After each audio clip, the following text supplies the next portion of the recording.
Hola, ¿cómo están? ¿Qué tal? Vamos a continuar con el sexto tema del curso de primeros auxilios. Ahora corresponde a control de hemorragias. Soy el doctor Edín Maldonado y continuamos con el programa de emergencias, esta vez con el curso de primeros auxilios control de hemorragias. ¿Qué es una hemorragia? Primero, para poder hablar de hemorragias, vamos a hablar acerca de la sangre.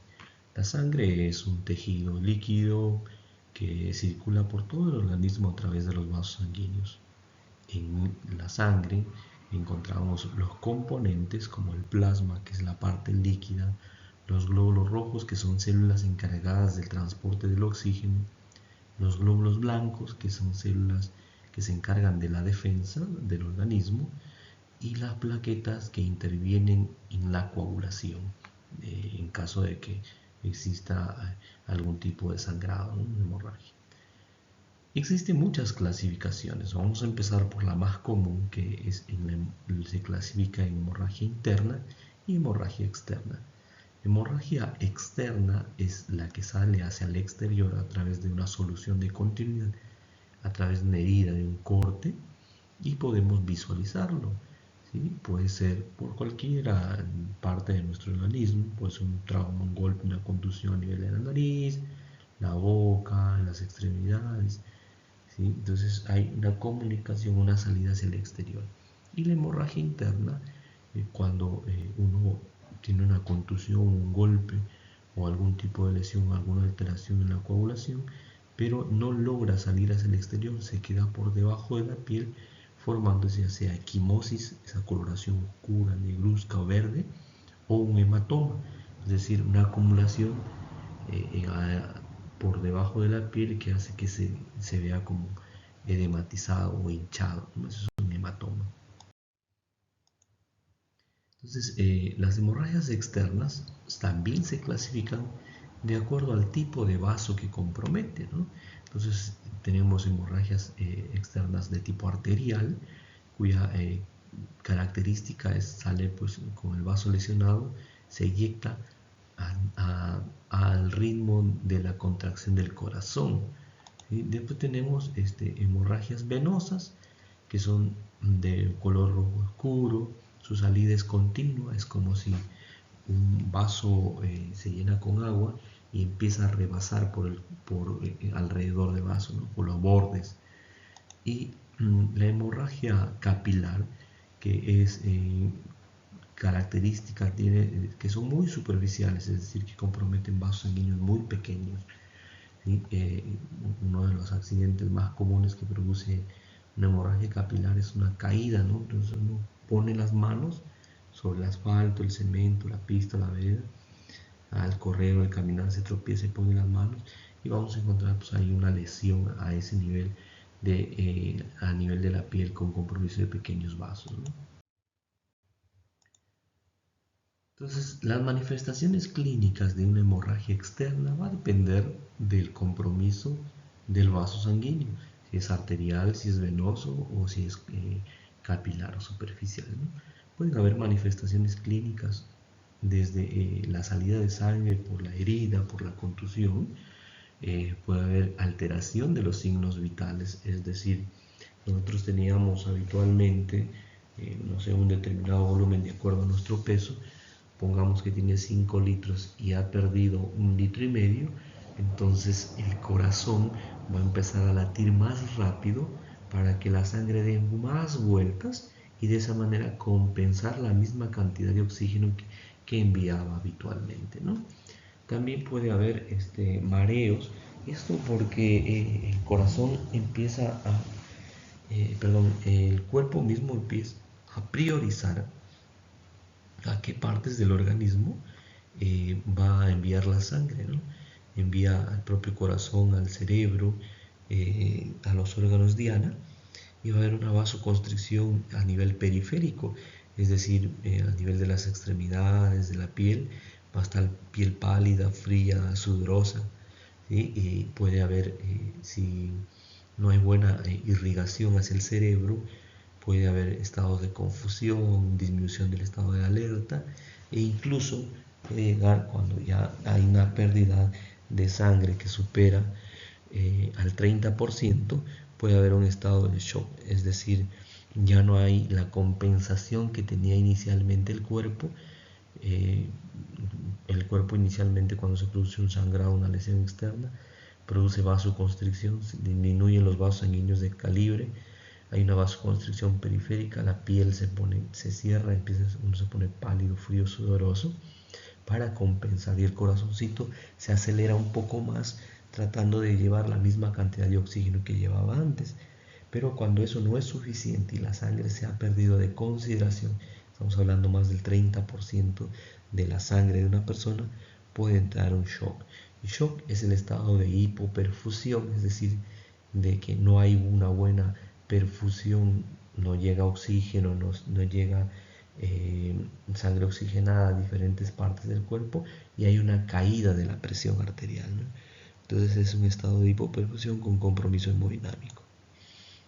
¿Y qué vamos a hacer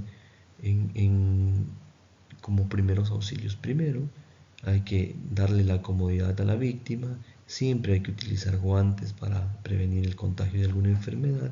Hay que identificar dónde está sangrando, ¿sí? Y vamos a aplicar un vendaje compresivo. Primero presión directa sobre la lesión, después un vendaje compresivo, ¿sí? Hasta presión directa, un apósito.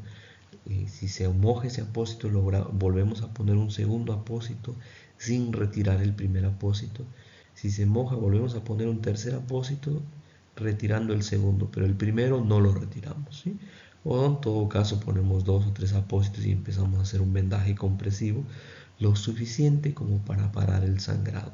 No tengan miedo de que está muy aprieto, de que no va a perfundir a la parte distal de donde se hace el vendaje compresivo. No tengan miedo. La prioridad es parar el sangrado y evitar que no se complique y se nos muera el paciente, ¿no? Después vamos a hablar hablando del riesgo-beneficio, ¿no? Por ahí dicen algunos que desconocen, esto estaba en las guías del 2005, de que deberíamos soltarlo cuando se hace un torniquete. Nada de eso. Una vez que se hace un vendaje compresivo, se aprieta bien y eso se saca en el hospital. Entonces, los pasos para poder hacer control de una hemorragia: volvemos a repetir, presión directa sobre la herida sangrante, ¿sí? En el caso de que no haya ninguna fractura, podemos hacer presión sobre la herida sangrante. En el caso de que sea la parte distal de la extremidad, podemos levantarlo un poquito con relación al corazón para que por gravedad no pueda salir. Eso si es que no hay ninguna fractura, ¿no? Si es un corte limpio. Si no, ahí nada más a esa misma altura. En el caso de que sea en una de las extremidades, también podemos ver el trayecto de las arterias y poder hacer un vendaje, una compresión indirecta sobre el trayecto de las arterias, ¿sí? Y lo más recomendado es en una de las extremidades, ante una hemorragia muy prominente que pueda comprometer la vida y que no se haya controlado con un vendaje compresivo, podemos hacer torniquete. Si vemos que la persona está amputada, directo nos vamos a hacer el torniquete, ¿no? Si no está amputada y hay un corte, vamos a hacer primero el vendaje compresivo. Si está amputado, entonces ya no vamos a hacer un vendaje compresivo, directamente nos vamos a pasar a hacer un torniquete.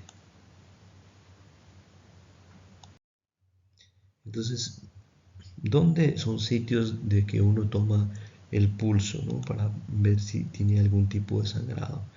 Entonces, por ejemplo, si ha tenido un trauma a este nivel y hay un cuero cabelludo que está sangrando acá, podemos hacer una compresión en el trayecto de la arteria temporal a nivel de la sien, ¿sí? Y podemos parar el sangrado de esta región del cuero cabelludo, ¿sí? A nivel de las carótidas, no vamos a hacer un torniquete ni un vendaje compresivo a nivel del cuello, ¿no?